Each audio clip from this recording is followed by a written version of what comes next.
काम्योपासनयार्थयन्त्यनुदिनं किंचित फलम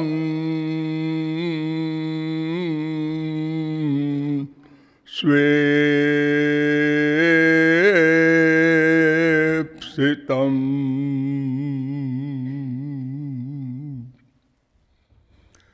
केचित् स्वर्गमथा पवर्गमपरे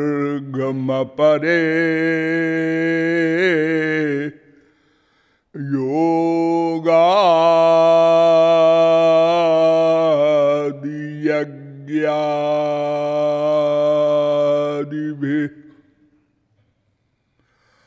अस्माकं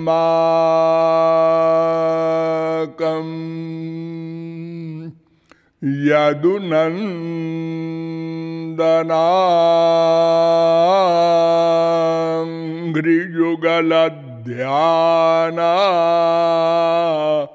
वधानार्थिनां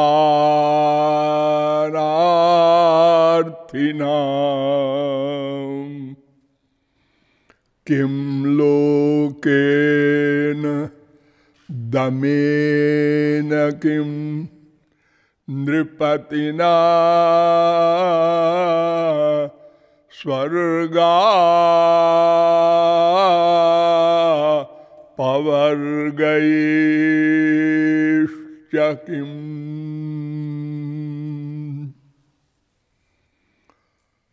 त्वं भज हिरण्यगर्भं त्वमपि हरं त्वं च तत्परं ब्रह्म अहमिह नन्दं वन्दे यस्यालिन्दे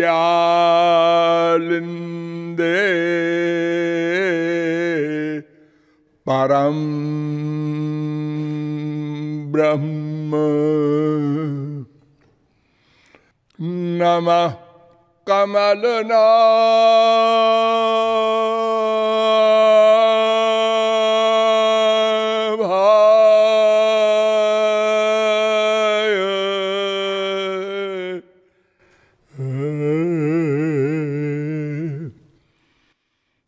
नमः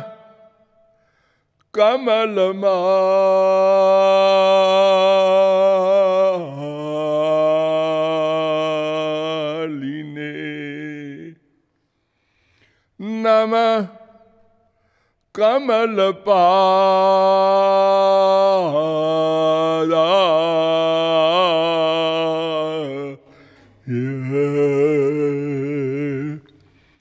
नमस्ते कमले क्षण यो ब्रह्माणं विदधाति पूर्वं यो वै वेदांश्च प्रहिणोति तस्मै तद्वंह देवमात्मबुद्धिप्रकाशं मुमुक्षुर्वै शरणमहं प्रपद्ये।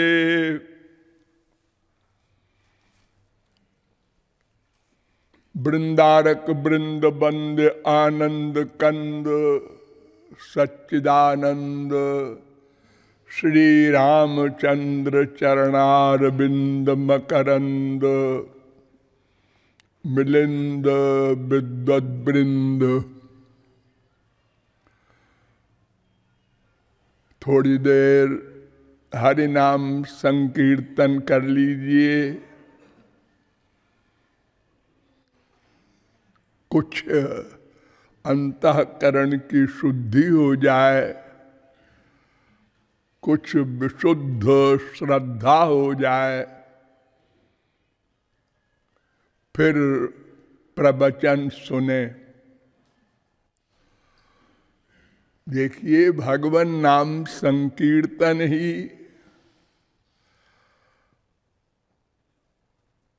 अंतिम लक्ष्य है। ये भगवन नाम संकीर्तन जो आप लोग कर रहे हैं, यही ब्रह्मा विष्णु शंकरादि भी करते हैं। इसका मूल्य कोई नहीं समझता। भगवान ने सबसे बड़ी कृपा यही की है कि अपने नाम में अपने आप को बिठा दिया है। नामना मकारी बहुधा निज सर्वशक्ति तत्रार्पिता नियमिता स्मरणे न काला एतादृशी तव कृपा। आपने अपने नाम में अपनी सारी शक्ति युक्त अपने आप को बिठा दिया है। लेकिन दुर्दैवमीदृशमिहा जनिनानुरागा, हम उसके महत्व को नहीं समझते, नहीं रियलाइज करते। इसलिए जैसे हम संसारी नाम गुण आदि गाते हैं, ऐसे ही भगवन नाम संकीर्तन आदि भी करते हैं। भगवान शंकर ने कहा था, रकारादीनि नामानि शृण्वतो मम पार्वती मन प्रसन्नताम जाति राम नामाभिशंकया। हे पार्वती जी, जब कोई व्यक्ति कहीं भी कभी भी रा शब्द को बोलता है, रा बड़ा रा, तो मेरा रोम रोम रोमांचित हो जाता है हर्ष के साथ। कब ये मां बोलेगा, भले ही उसकी मंशा रावण बोलने की हो। यही भगवन नाम है जो हम लोग संकीर्तन करते हैं। इसी के विषय में भगवान शंकर कह रहे हैं। अतएव भगवन नाम संकीर्तनादि में बहुत अधिक मन का संयोग करके उसकी इम्पोर्टेंस को रियलाइज करते हुए बोलना चाहिए। भजो गिरिधर गोविंद गोपाला।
बोलिए वृंदावन बिहारी लाल की।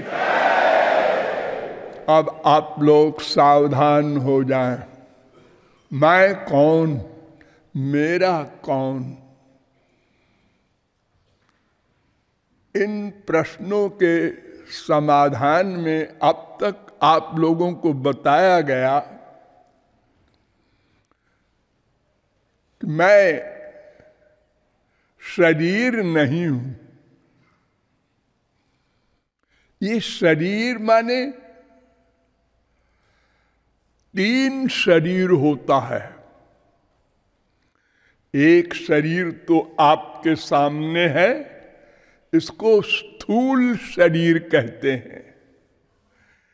ये पृथ्वी, जल, तेज, वायु, आकाश के सारभूत तत्व रज बीज से बनता है।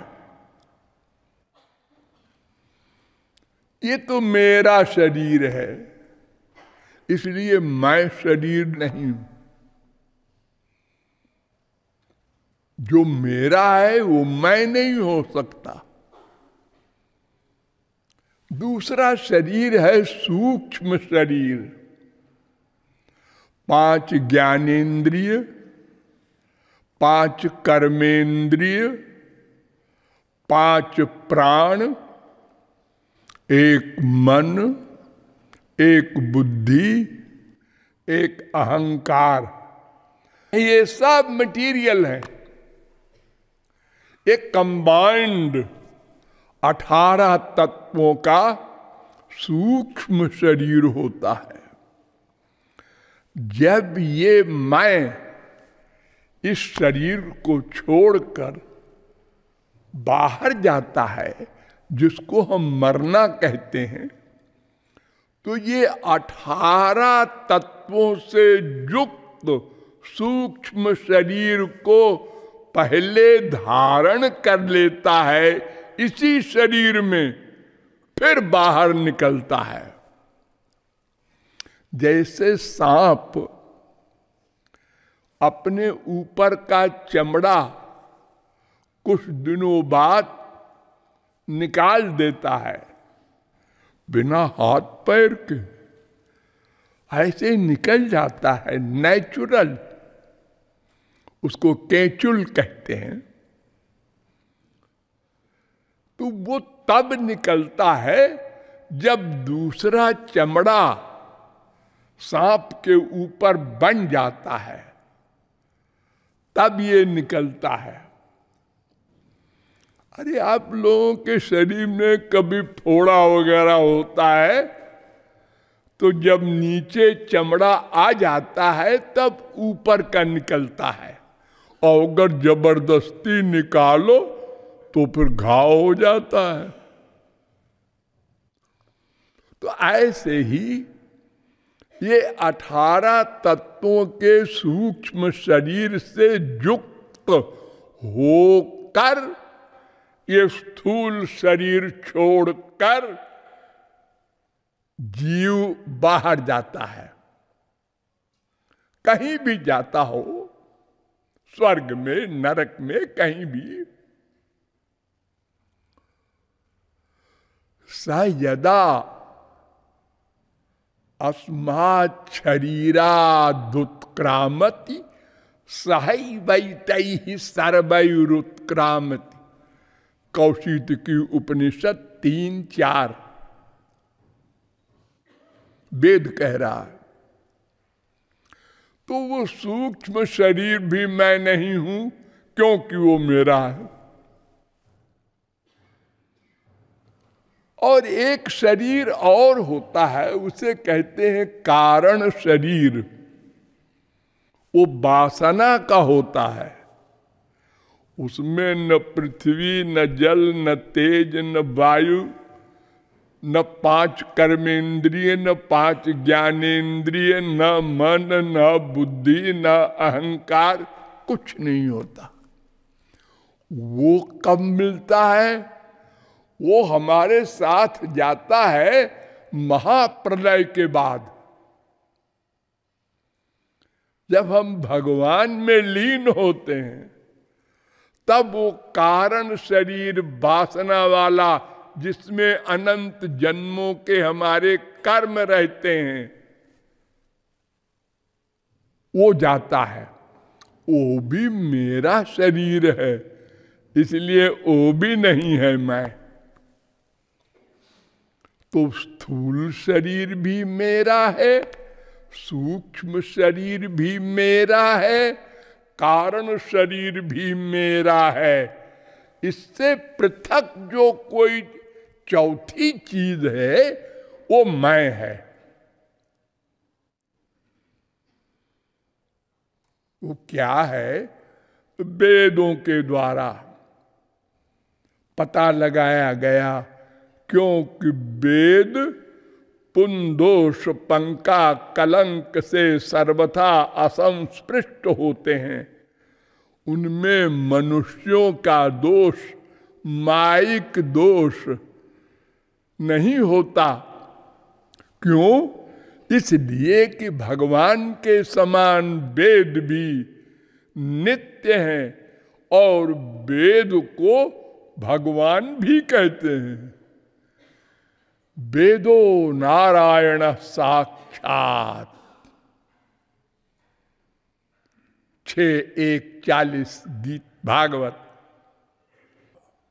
ये वेद भगवान का स्वरूप है।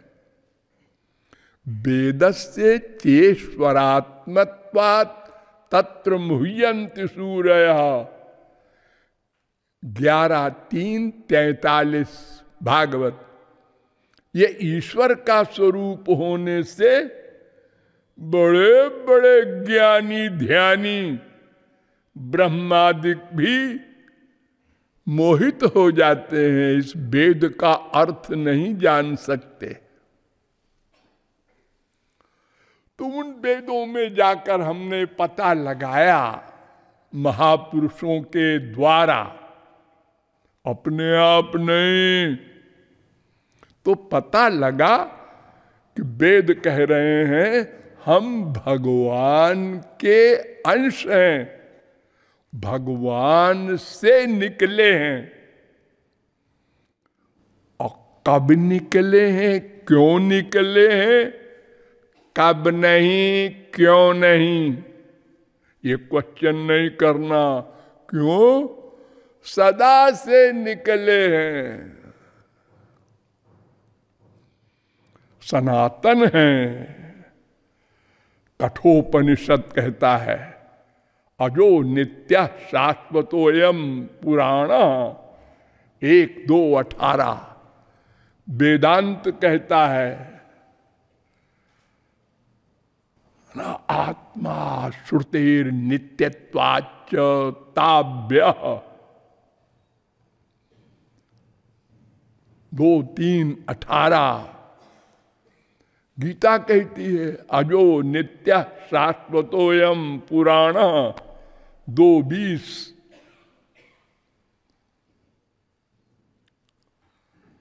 भागवत कहती है न घटत उद्भव प्रकृति पुरुषयो रजयो 10:87-31।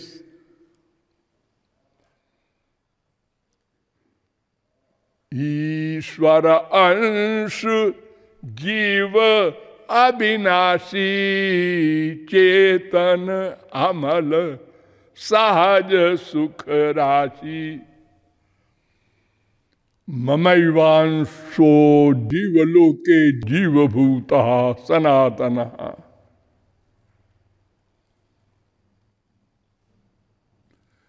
सनातन अंश है, ये अंश है।